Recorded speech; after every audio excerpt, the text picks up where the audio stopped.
Scott, you've been with Silicon for 3 years now, is that right? 3 years, that's right, yeah. And in that time, you've been broadly responsible for marketing initiatives within your department? Broadly, yes, although my remit tended to overlap with distribution. Oh, for God's sake.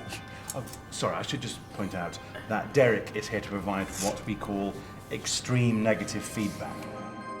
Hidden away somewhere in the BBC, Robert Webb and David Mitchell are busy rehearsing for their new sketch show. But is this the run-through of a radio or a television programme?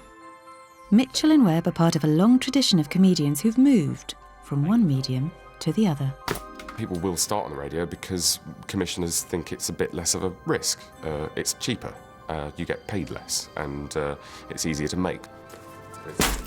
Radio 4 in particular has a fantastic track record with comedy, and I think we always thought that it would be a stepping stone. All along we were kind of thinking, is there going to be an opportunity to put this on telly? The main problem, as I see it, has been our over-reliance on our core customers. Yeah, right. I mean, they've got to be looked after, obviously, but there's little chance of the company achieving any... Oh, this is great. This is great. Let me get this down. Successfully transferring a radio programme is a complicated business. But if you get it right, it means entry to an exclusive Hall of Fame, populated by some of the best-loved programmes on either medium.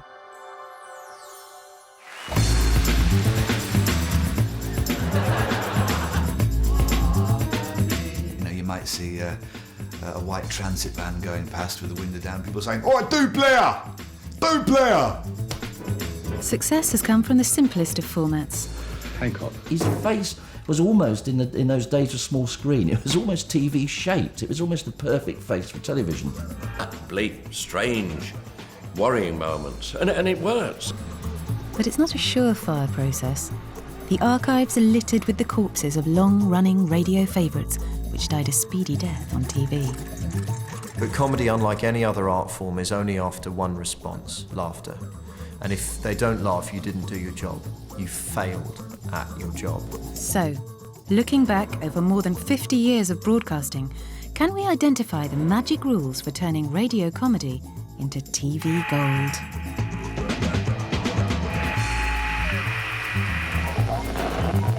Gagging for it.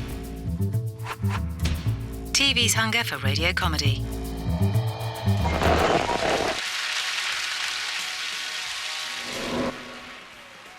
Three years after their radio show, That Mitchell and Webb Sound, was first broadcast, Robert Webb and David Mitchell's sketch show transferred to television, winning them a BAFTA in 2007. I'm not interested in leads, Terry, just results. It's not my balls on the line here, it's yours. Now either your grass talks or you'll be directing traffic by the end of the week.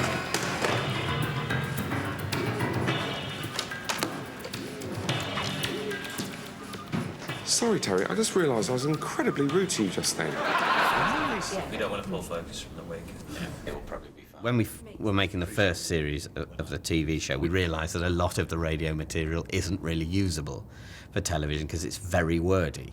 One of the great things about radio is that radio listeners will listen to someone talking, so you can do lots of long speeches and wordy jokes, which Rob and I love.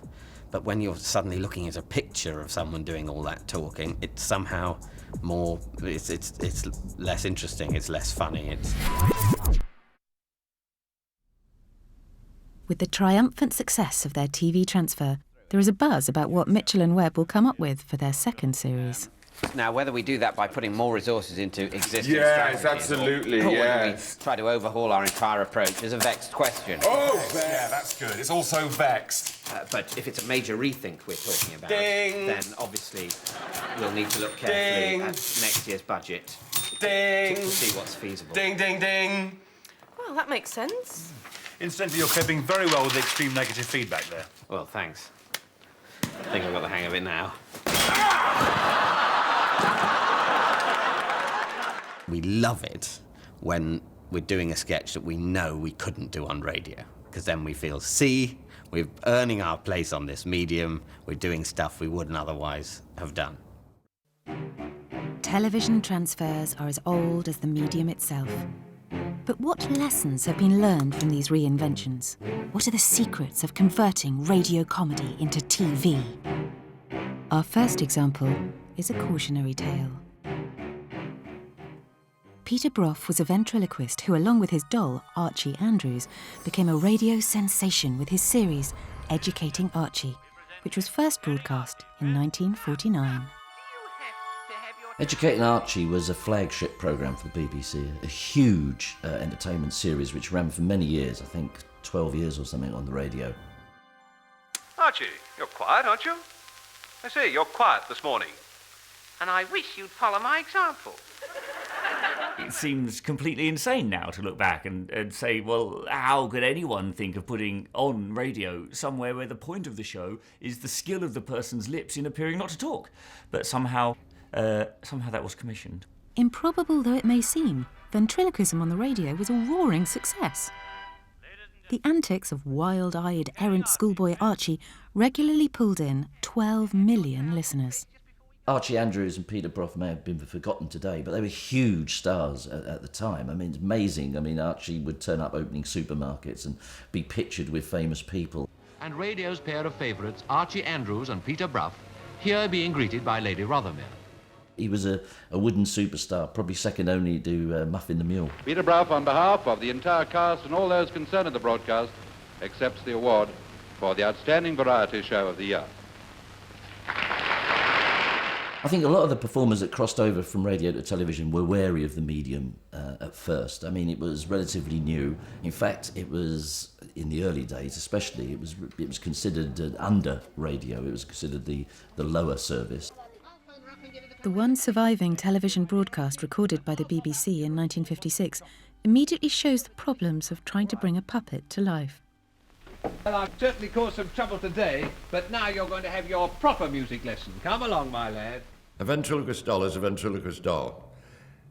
And to see it relax in a chair with its arms moving, all the magic's gone somehow. It's weird. It shouldn't be like that. You'd think, oh, that's amazing, they've solved it for television, but there again, pure radio, it didn't work. But that was the least of Peter Brough's problems.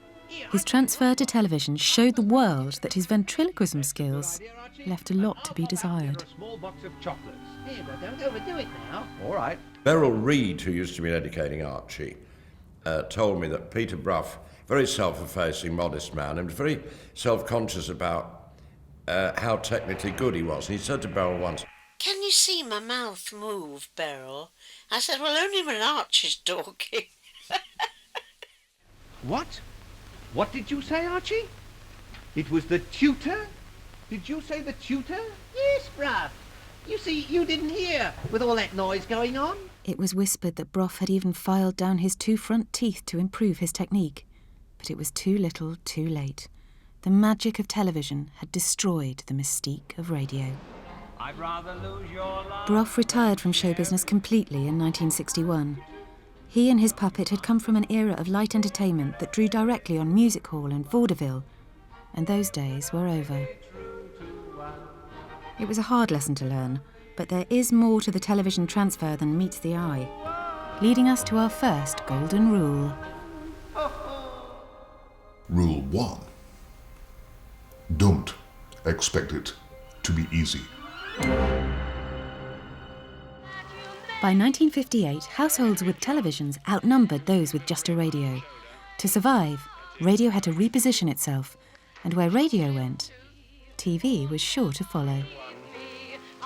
The way radio worked initially was that stand-up comedians, music hall stars, would be given their own show, and usually they would just do the same banter they'd been using on the boards. But when you're on radio and suddenly you're doing 6, perhaps 12 shows in a row, you soon run out of material. So hence the professional comedy writer is born. And when they come along, suddenly comedy takes a different shape. It becomes much more professional. At the forefront of this revolution was Spike Milligan, who had founded a writers' cooperative, Associated London Scripts, in 1954. Milligan was already a veteran writer, famous as the mastermind behind the radio phenomenon, The Goon Show. All right, lads. I think we're safe now. Oh, wait a minute. Look, there's a manhole cover right above us. Shine the beam of this candle on it. Right. I'll push it off. Eccles, stand on my shoulders and pull me up. Okay. I'd like to see him do this on television. The surreal, mind-bending universe that was The Goon Show delighted in the medium of radio. Harry Seacombe, Peter Sellers and Spike Milligan, along with other occasional contributors, created a cult listening experience that still resonates today. The Goon Show was extraordinary. It turned everything on its head. I don't think people had really heard craziness like that, or, characterisation like that. Bringing those people together, Milligan's writing ability with Sellers' performing ability, and Harry Seacombe as a sort of, it'd be unfair to call him ballast, but as sort of someone with a deeper, more profound talent at holding all that together. Actually, inside the crater of an extinct volcano. Thank heaven! Safe at last!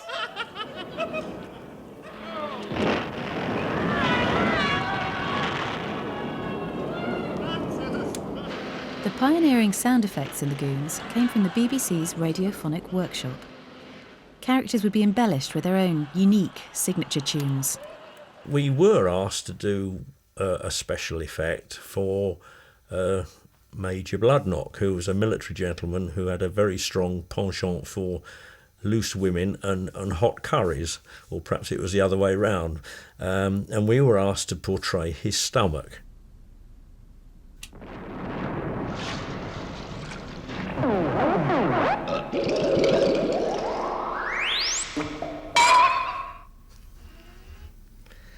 Oh, it brings tears to your eyes. When you've got a sort of creator on one side of the calibre of Spike Milligan, it can go anywhere.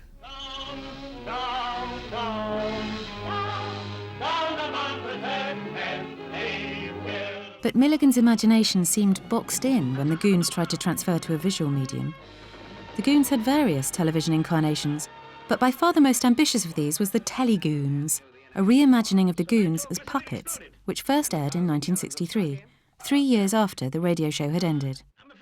Puppetry had been the undoing of Peter Brough, but could it bring alive the unfilmable Goon shows? Right, grab his ankle.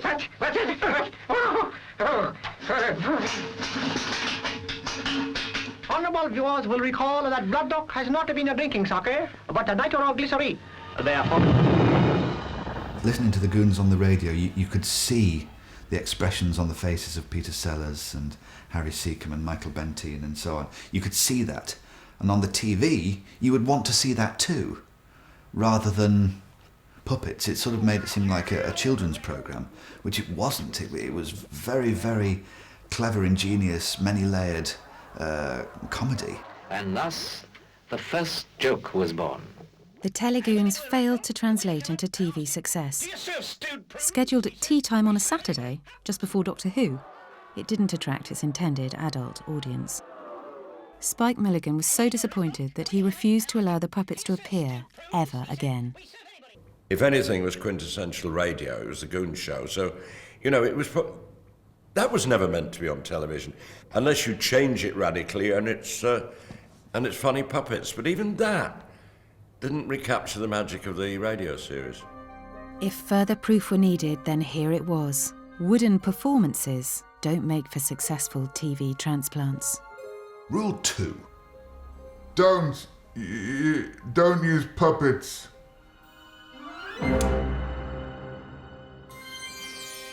Spike Milligan may have been disappointed by the Telegoons, but his contribution to comedy was far from over.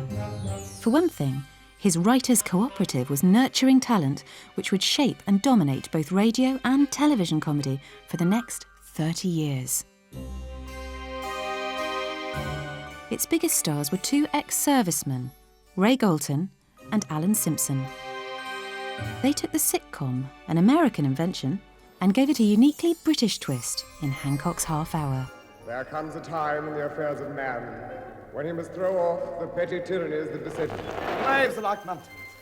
We've had a message from the flagship. There's 11 U-boats in the area. There's one surfacing. By heavens, I don't think he's spotted us. Action stations. Full steam ahead. Starboard your ting ting. Tom, how much longer are you going to be in the bath? Because they based the character on Hancock's own character, obviously an exaggeration, and it was a caricature, but they had a lot going for it. So when that transferred to television, a year after it started on radio, this was suddenly worked. It was suddenly very good. But that was so people and character based, and like a lot of great shows, claustrophobic. Challenges, you couldn't let your imagination run riot. But also something else happened with the transference of Hancock from radio to television. Hancock was superb as a timer of jokes. He was a master of the dramatic pause, or the comedic pause. He rivaled Jack Benny for the way that he could actually wring the best out of a joke with silence. Now, when he came onto television, of course he still had these skills, and of course they worked on television, but as an added bonus, he had this fantastically expressive face. He had a face that looked like a box of spanners trying to rearrange itself as he thought. And this just added a whole new dimension. In fact, his face was almost, in those days of small screen, it was almost TV shaped. It was almost the perfect face for television. The perfection of Hancock is that he looked like he sounded. So when you made that transfer, it was easy. You shouldn't be here, Desdemona. What if it finds us? It's a thing of beauty, it really is. A pared-down set, brilliant central performance and sparkling script made Hancock a classic example of perfect television comedy. Rule 3. Keep it simple.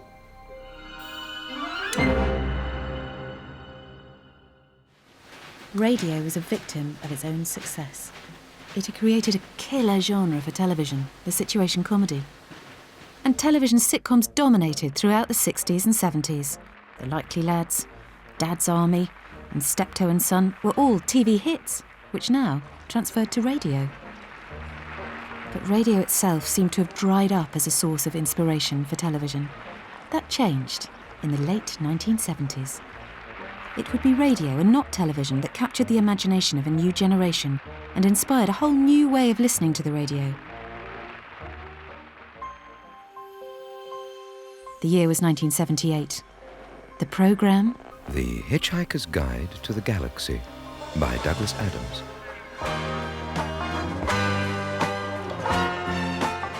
Rolling.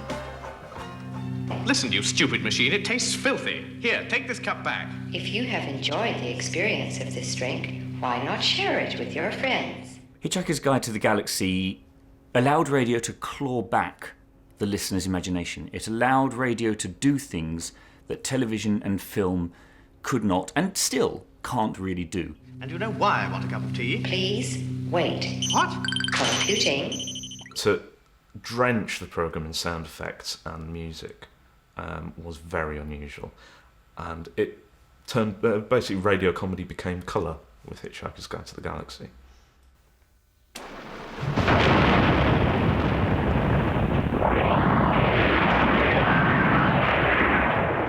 I think I can detect a bit of TARDIS in there somewhere. Yeah, off it goes. Yes, that sounds like the end of the TARDIS as originally made, because we did make it far longer than they eventually used it, so waste not, want not.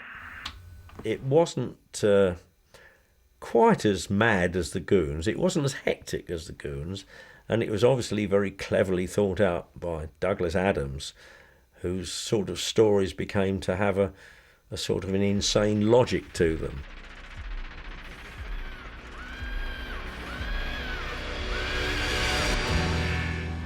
When Douglas Adams perceived the idea, he'd been listening to, I think it was Dark Side of the Moon by the Pink Floyd, and was just amazed by how wonderful it sounded on the headphones. And he wondered why radio couldn't sound like that. So The Hitchhiker's Guide is a very oral experience. When you listen to it, it does tricks, plays tricks with the ears. It uses sound brilliantly. If we can actually make all the words as clear as possible, so when we become 2 million, we can still actually make sense of them. Get the joke. Share and enjoy, journey through life with a plastic boy or girl by your side. Let your pal be your guide, and when it breaks down or starts to annoy. Hitchhiker's Guide to the Galaxy was a radio phenomenon. It transported the sitcom from suburbia and threw it into space, adding a suitably otherworldly prog rock soundtrack. This was hip radio for a new kind of consumer. You've also got to remember that by the time Hitchhikers comes along, the home cassette's coming in, stereo's coming in, and these are crucial points because you suddenly have the ability to listen to and re-listen to a programme. Now here's a letter we had. It was entitled Hitchhiker, No Pictures Please. Many congratulations to Douglas Adams and Company for the Hitchhiker's Guide to the Galaxy. I have a nagging fear that the BBC may think of cashing in on the radio success by transferring the series to television. Please remember Douglas Adams's comment on the advantages of radio as a medium. Leave us with the pictures in our imagination, please. Follow with that. Here on 2, we begin a new series. New to television, that is, because The Hitchhiker's Guide to the Galaxy has been compulsive Radio 4 listening for many for some time now. Peter Jones recreates his radio role as the narrator, and Simon Jones can now be seen as the hero of the piece as we present The Hitchhiker's Guide to the Galaxy. Television was ready and willing to take on the challenge of remaking Douglas Adams's world for the viewing audience. Adams, interviewed in 2001, explained his reservations about the transfer. I think that television can so easily just be very, very literal. I thought that one thing we mustn't try and show on television is the event that occurs in the first episode, which is the world being blown up. I thought it's only going to be ridiculous if you actually try and show it on television. But the director wouldn't buy that. He said, no, we've got to see it blow up. And so we had this sort of terrible balloon-like thing that sort of went pop. And I thought, oh, no, this is terrible. Now, on television, I thought it was a lot of hard work because, as he used to note, there'd be a throwaway line about somebody having an extra head, which was just a sort of joke on the page or a joke on radio. On television and film, you have to build something out, and somebody has to work for weeks and months creating new technology, and it still only looks weird rather than looking hip and cool. So that's a perfect example of where it was better off on radio. It's about your imagination. It's about the fact that you imagine the funniest thing you possibly could. If I say to you, imagine the most frightening thing you possibly could, for you, that's going to be the most frightening thing. For me, it's the Room 101, and that's the same for funny. If you're allowing people to create the funny themselves, they're always going to create the funniest thing they can think of. Whereas if you're showing someone, quite literally, this is what we think it is, you're always going to lose an element of the humour, but also an element of the audience who just don't think that's particularly funny. If in doubt, leave it to the imagination. Rule 4. Don't be too literal. Literal.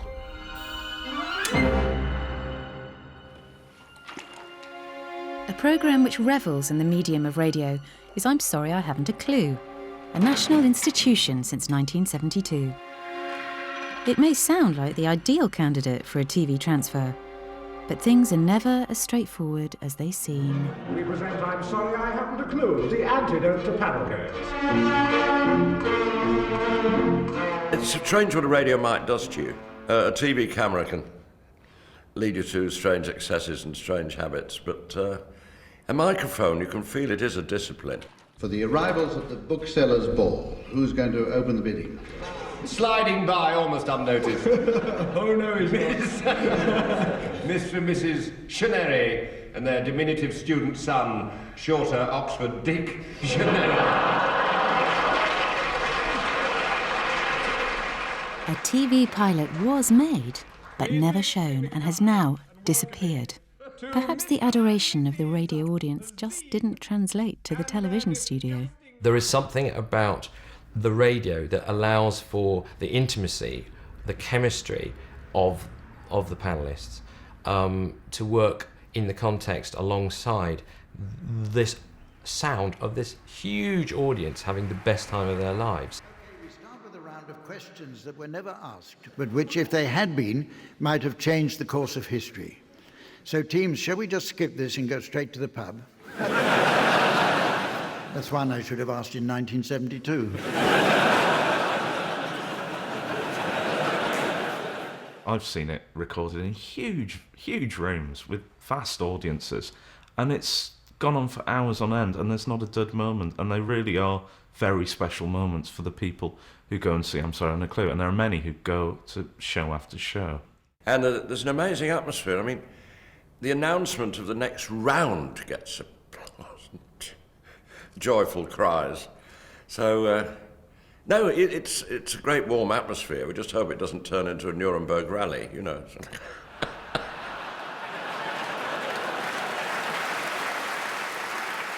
I think the Radio 4 audience is kind of remarkable, and it seems to me it's fundamentally quite a conservative audience, but it's a conservative audience that likes to be scandalised.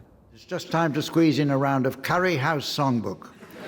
Samantha tells me she has to nip out now as she's off to meet a gentleman friend at an Indian restaurant down by the canal. She says there's nothing beats chewing on a tasty bhaji. From Humphrey Lyttelton, they will accept out-and-out, almost pornography. And it's very funny, but Humph is old enough that they embrace that. You can't say fuck at 6:30 on Radio 4, or I don't think you can say fuck on Radio 4 at all. We did say shit in one of our radio shows, and actually when I heard it go out, I was slightly offended.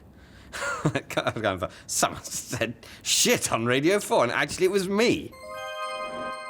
Nothing is safe from the TV transfer. Just a Minute, BBC Radio's longest-running game show, has been cult listening for 40 years. Welcome to Just a Minute.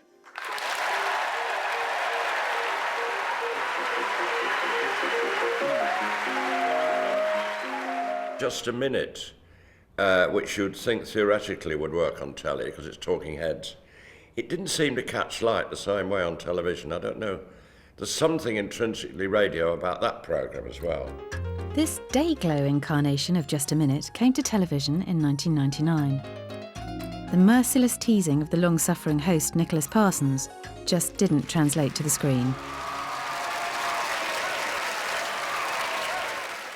And Peter, there are 31 left, him singing with you, and another point, of course, starting now. Your arithmetic is incredible. 29 from 60, 31. He got it straight away like that, you know.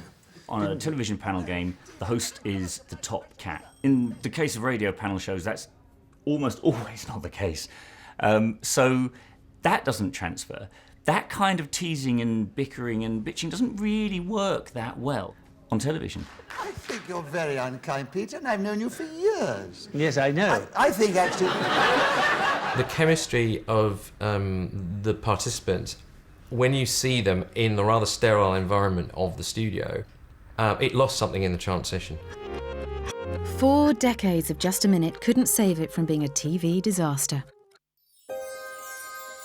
But the next successful television transfer, Whose Line Is It Anyway?, spent only 6 weeks on Radio 4 before becoming a massive hit on television. Whose Line Is It Anyway? Was a very successful transfer from radio to television. And really, I suppose, when you think about it, the surprise probably was that it didn't start off on television. I suppose it was too risky, in a sense, for television producers to automatically go out and grab it. Because at the time it started off on radio, a lot of comedy clubs in the UK were doing that kind of thing. The Comedy Store Players is still doing it. Get the drunken audience to throw stuff at you and then build some comedy around it. Flash Gordon and the Icemen, and somebody shouted Shogun of Shangri-La. Oh, I wish you hadn't done that. Improvisation was a new trend in comedy from the mid-80s and saw performers making it up on the spot. Yes, I've got the saw.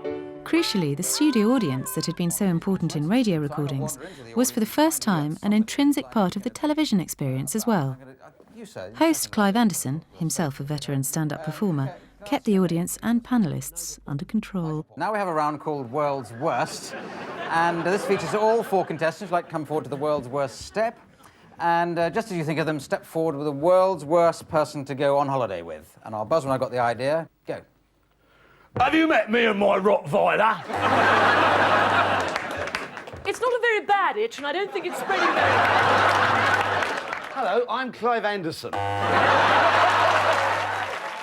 I was also an available butt of their jokes, if necessary, which I always used to regard as a bit of a cry for help. If they were sort of bantering away or creating a scene, and then it turned into, oh yeah, and over there I'm being blinded by the light bouncing off Clive's head. You think, oh, that's it's a joke about me and my disappearing hairline, but it's basically, oh, we've run out of stuff now. Andy Warhol. Shall I take off my clothes and lie down on the bed while you talk to me about nothing at all? There was a sort of feeling that, oh no, that's a radio program. How could that possibly work on television? Although, looking back now, it seems that we went straight from radio to television. The BBC in particular were reluctant to consider it. As far as the BBC was concerned, experimental comedy was strictly for the radio. They turned down the opportunity to make Whose Line Is It Anyway for television, and the idea went to Channel 4. It was to become one of the channel's biggest successes. Losing out on Whose Line taught the BBC an expensive lesson.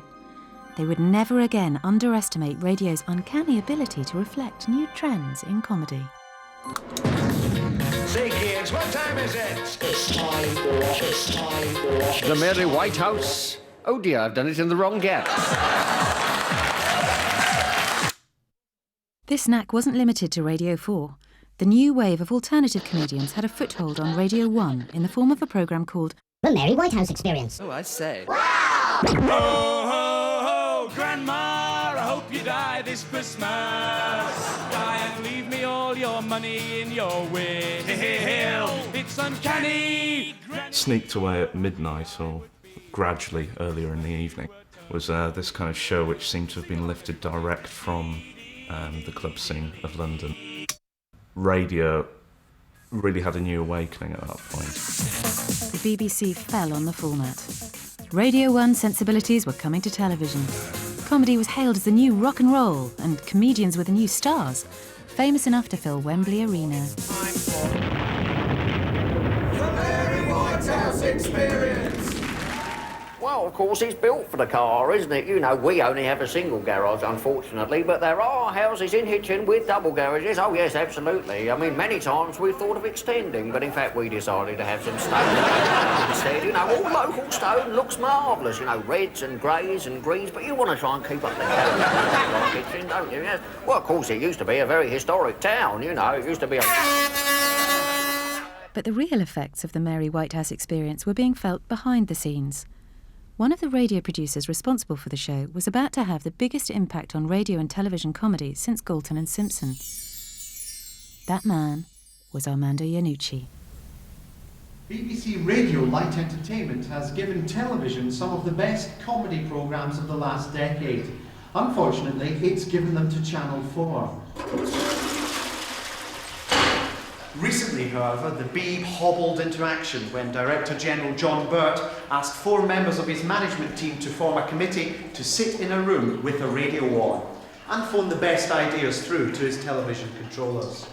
And the next popular radio idea the committee has decided to transfer to television is the Pips. They were originally planned to go out as a news format, but a drive for bigger audiences forced them to try out a more down-market look.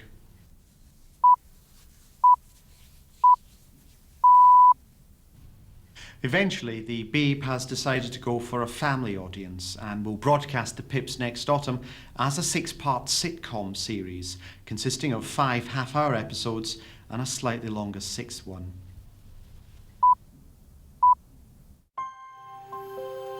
Iannucci's groundbreaking radio programme On the Hour was a brilliant parody of news broadcasting on local radio, almost indistinguishable from the real thing. Traffic and travel. Every 30 minutes. Here's the Wookiee. Let's start on the M5, northbound and southbound through Gloucester. First, we're getting news of chaos for drivers on the A1 as today's high temperatures cause the road to buckle. The Northumbrian stretch between Durham and Newcastle has been found in Shropshire. The A1M at Doncaster is now part of the Telford bypass, and 7 miles of the congested Lincolnshire section have bent due east as far as Norwich and are expected to reach the North Sea by midnight. Iannucci had worked on local radio before coming to Radio 1, and he knew the medium intimately. When the show transferred to television as the day-to-day, it became something else. The perfect pastiche of television news. Yes. In the case of the day-to-day, what you get is the first group of people who turn up understanding as much about television as they do about radio, because they're very media savvy bunch of kids. And so they decide that they can play with the visuals as much as they can play with the sound. The headlines tonight: Portillo's teeth removed to boost pound, exploded cardinal preaches sermon from fish tank, and where now for man raised by puffins. The Day-to-Day took the tools of television news to create a believable world of the strange. ITN's graphics team did the titles, and archive footage was seamlessly blended with specially shot material that looked identical.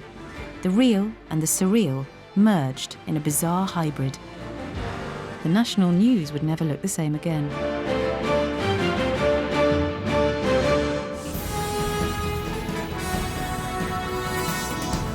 And now, mid-evening news on ITV actually makes Day-to-Day look a bit tame.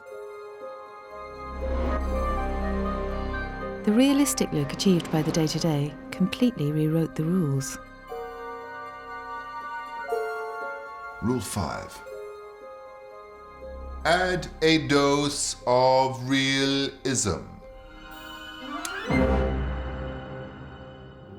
And more from the Day-to-Day special Germ in the Pipe documentary on life at St Lamb's swimming pool in Acton. What you've got is a form of editing comic material together, which is like a newsroom. Armando Iannucci is the editor, and he decides to send one pair of writers off in one direction to investigate that side of the story, some of the actors to improvise some actuality footage, and then puts it all together in the studio. And what you get is a shifting texture throughout each sketch of very different comic sensibilities that feels real. It wasn't just the presentation that made it so convincing. The Day-to-Day never shied away from tackling serious news subjects. Back to the war now, and in the noise and heat of what they call here the flying scissor beans, there is no optimism, or at least wasn't, until just 2 minutes ago when we received these pictures of a miracle from the front line less than a mile from where I'm standing. This was the scented rose in the bum gut of Satan, for here at 7:13 precisely, the fighting stopped. Soldiers who moments earlier had been shooting each other's teeth out suddenly put down their guns and joined in peaceful commune. Some played games, or like these men, planned a musical. The reason for this outburst of calm lay inside a shed, for here the massed forces of two world powers were unified by nothing more than the distress of a cat stuck on a high shelf. No one knows how it got there, but these brave fighting men, moved by the simplicity of the animal's plight, decided to forget their differences and try to get it down. But even as the men celebrated, their heads were blown clean off. For somebody, nobody knows who, had filled the cat with nitroglycerin. What television comedy had previously done when it pastiched a genre, like a chat show on Monty Python, or like a documentary or a soap opera on Victoria Wood, is it did it the same, usually, but a bit worse. Something goes wrong, the set's a bit more rubbish, it's all a little bit worse. What the Day-to-Day did is it never broke out of the fourth wall. It never said this is a show in which something's going wrong. It said this is a show in which we're taking a show, we're pushing it, and it works perfectly. It's just out there. It's behaving itself. Everything is right, but it's bonkers. Ultra News. The most enduring character to emerge from the Day-to-Day was perhaps the most unlikely one. Alan Partridge, the brill-creamed sports presenter, was to have his own spin-off success. Alan Partridge is at Marple for today's horse races. I wonder what he's doing at the moment. Alan? Hi, Chris. I'm Alan Partridge. Horses. Love 'em or hate 'em, from Mr. Ed to Silver, that's the Lone Ranger's horse. They're all here mingling with officials. Don't do that, please. In On the Hour, there's no expectation that this character is still going to be with us in a decade. And he's quite young and naive and clearly just a duck out of water from local radio. And he doesn't really know what he's talking about, but is able to fill, and I think it's this little joke, by people who had worked in local radio, that so long as you can keep the needle twiddling, it doesn't matter what you say. And Partridge defines that. This is Sports Desk. I'm Alan Partridge. Athletics, and sprinter Linford Christie has withdrawn from tomorrow's Crystal Palace meeting in Oslo, blaming groin injury. The problem centres on possible tearing in the lower skin and a slight severing of dry tissue from the genital wall. Apparently, 7 connective membranes have been stretched and 3 have come loose, causing the inner sac to chafe against the muscle for the 3rd time this season. While On the Hour was still going strong, Partridge, played by Steve Coogan, was given his own spoof radio chat show, Knowing Me, Knowing You, in 1992.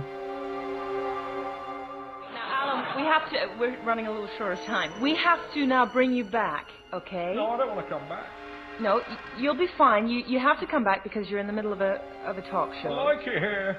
Now, I don't want to be on the radio. Come on, Alan. You're very popular. Nobody listens to Radio Come on, 4. Alan. Okay. Nobody listens to Radio 4. All right, Alan. Just concentrate because I can't bring you back. I want to be on the telly. Otherwise, so just okay. I'm gonna. Alan Partridge on the radio was brilliant. Absolute work of genius. Just a delight to listen to.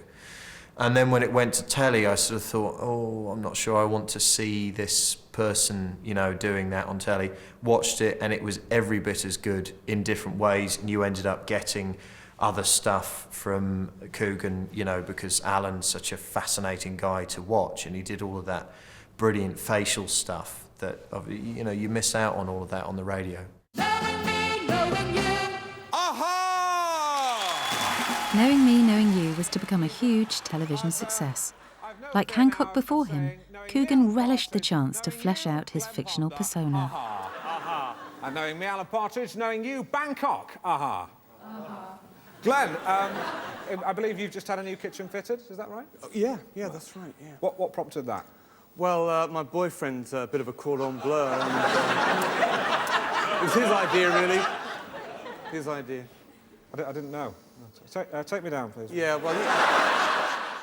Behind the scenes, radio producer Armando Iannucci had masterminded the move to television. And this would become something of a trend for successful television transfers. Rule 6. Take your producer with you.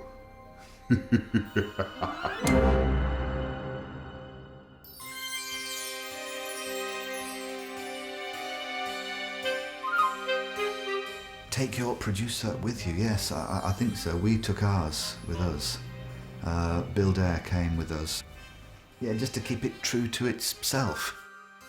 Dead Ringers brought the art of the impressionist to the radio in 2000 and immediately developed a following. By news that Robin Cook has left his wife. On the Hour had parodied radio news. Dead Ringers mocked the very station that was broadcasting it, the hallowed institution that is BBC Radio 4.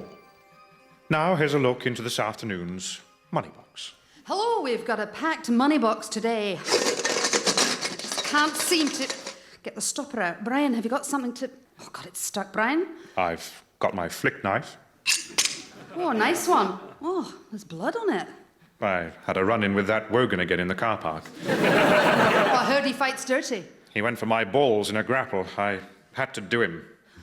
Dead Ringers started on Radio 4, and immediately there seemed to be quite an appetite for it, and the audience just relished in it, which was wonderful, actually. We really looked forward to those Thursday recording days.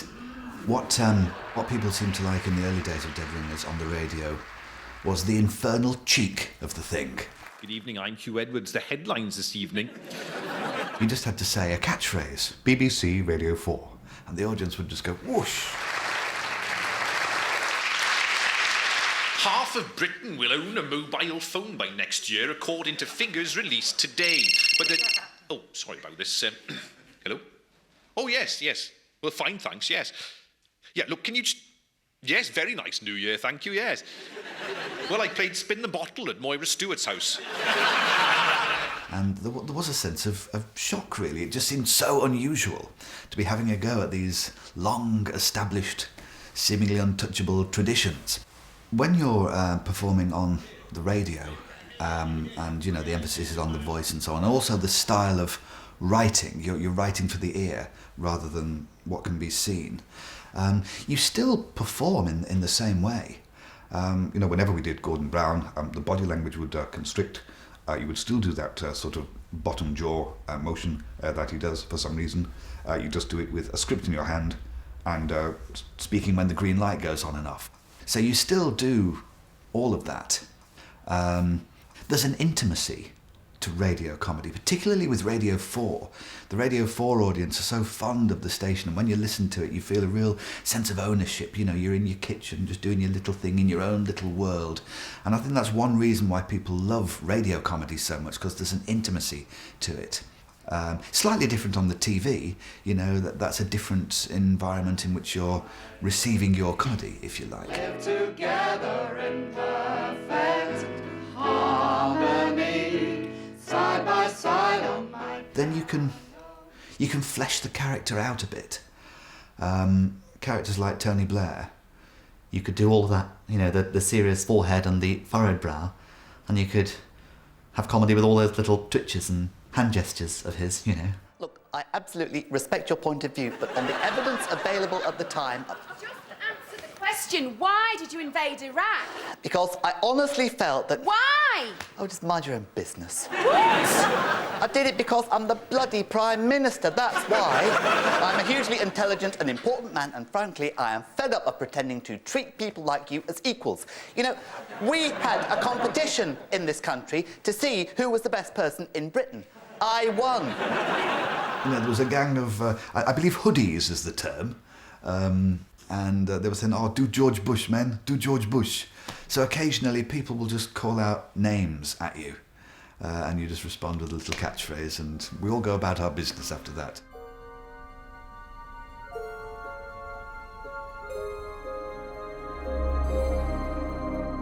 While the Day-to-Day and Dead Ringers lampooned the contemporary media, the League of Gentlemen, the dark brainchild of Jeremy Dyson, Mark Gatiss, Steve Pemberton and Reece Shearsmith, took its inspiration from 1970s British horror films and pantomimes.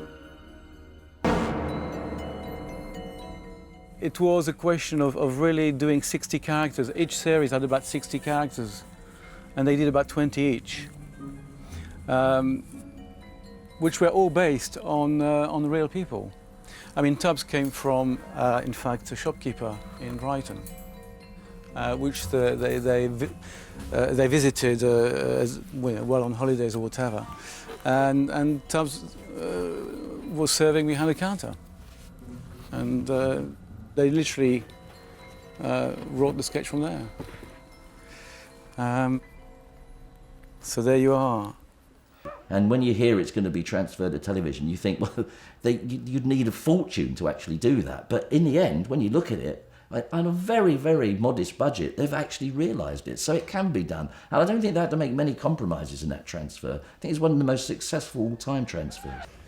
They've got quite sinister moments and black, bleak, strange, worrying moments. And it works. There's been an evolution, I think, in recent times where, excuse me, The Office, David Brent, some of the greatest moments are pure embarrassment. You're looking away from the screen almost and you weren't laughing. League of Gentlemen do the same sort of thing, that it is marvellous comedy, but it isn't just about laughs. There's something very bleak and strange going on. It was just as grotesque.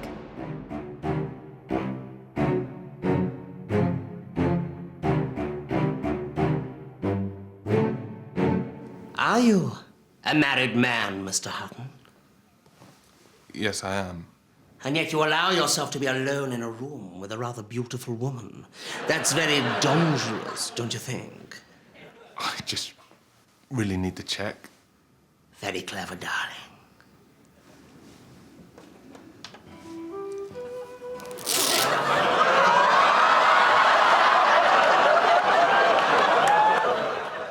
The casual viewer watches Little Britain and thinks, oh, they're just knocking off League of Gentlemen, and there's a certain truth to that. I think they're very, very strong writers.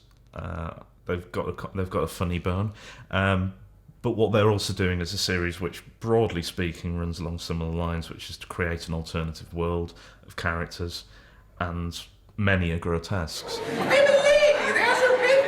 I'm sure I should not be able to cope. Imagine me with my dainty lady's frame and little lady's arms trying to carry a video. Well, he was not. The radio series, which aired 2 years before coming to television, had begun to develop a cast of recurring characters, identifiable by their distinctive accents and catchphrases. I dropped my lace handkerchief on the floor. Something that the TV adaptation appropriated with enthusiasm. There you are, mate. I bet you're wondering what those initials stand for. E.H. It's Emily. Emily Howard. I have a lady's name because that's what I am, a lady. You know, you can do catchphrases on the radio, but not exclusively. You have to go a bit further. And once they'd used up the radio scripts and moved on to Series 2 and Series 3, personally, I kind of lost interest in Little Britain, but the general public didn't.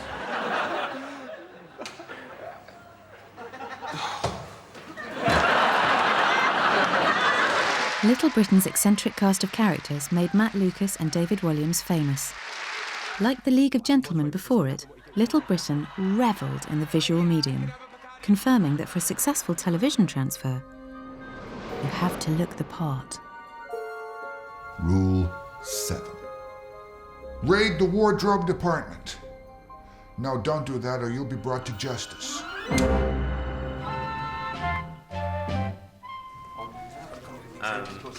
And there's quite a lot of room in this room, isn't there? So you can hear in this room.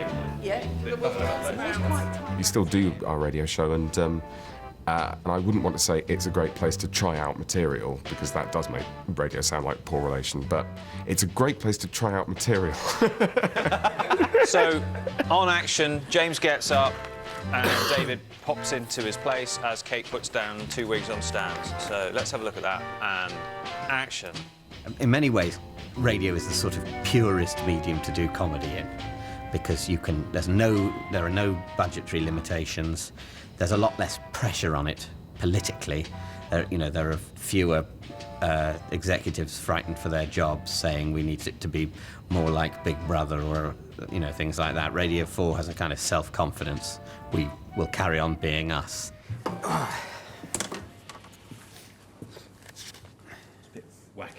Oh, it's all right. It's meant to be. It's for the man with a wig sketch. When I take it off, I have this one on underneath. Oh, right.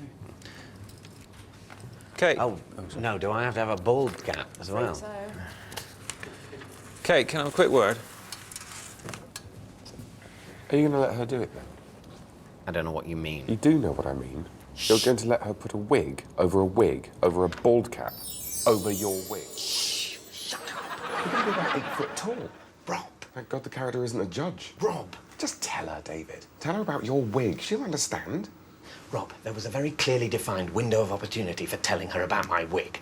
And it was the first day of shooting on the first series. As you know, I did not take that opportunity, and now, after 2 series of letting her put wigs over my wig, that horse has considerably bolted. You don't think she knows? She's a professional makeup artist, David. She just spent 8 weeks working with your hair. She's gonna know. Yes, I think she probably does know. I think the whole crew probably knows, and I think they probably laugh about me constantly behind my back. Which means that the only achievable goal that I have left is to keep that laughter behind my back and stop it from spilling over into in front of my face, which is what your telling her plan would achieve. So just drop it, all right? All right. So I spoke. Rob, get that back now! Come and get it, come and get it! I just thought I'd pop it on myself. TV is fickle, and there are loads of examples of people who essentially start in radio, go to TV, TV turns against them, and then they go back to radio. And, I think I'm certainly very keen to keep that door open for the autumn of my career when, when all the kids think I'm crap. Radio comedy continues to fuel television's hunger to find the next big thing. But TV would do well to learn from its past successes and failures. So here's a recap of our 7 magic rules for creating TV gold. Don't expect it to be easy, really. Don't use puppets. Keep it simple. Don't be too literal. Take your producer fire with you. Raid the wardrobe department. And now the weather. There you have it. The winning formula for perfect television comedy. Or something like that. You know that aching old saying, the pictures are better on radio? They're all in your head. And it's... Television often looks as if it's trying to please everybody, and radio sounds as if it's talking to you. There's a very personal thing about radio, I think. People get much more attached to a show than you do to a television show, in a way. No, radio's a lovely place to be. I mean, comedy on telly needs the radio route, definitely. You need people to have got that good at writing.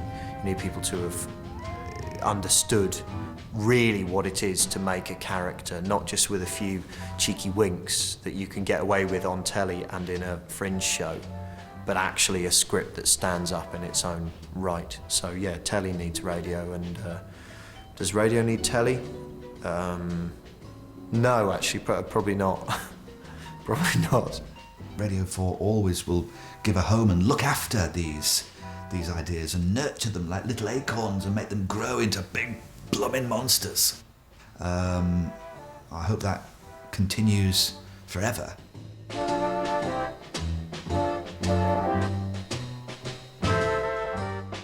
Next tonight, business rivals declare war. Danny DeVito and Richard Dreyfuss star in Tin Men here on BBC Two. And tomorrow night, a South African tribal challenge at 11 in Last Man Standing.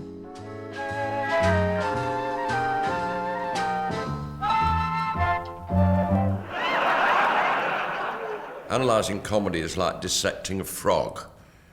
Nobody laughs and the frog dies.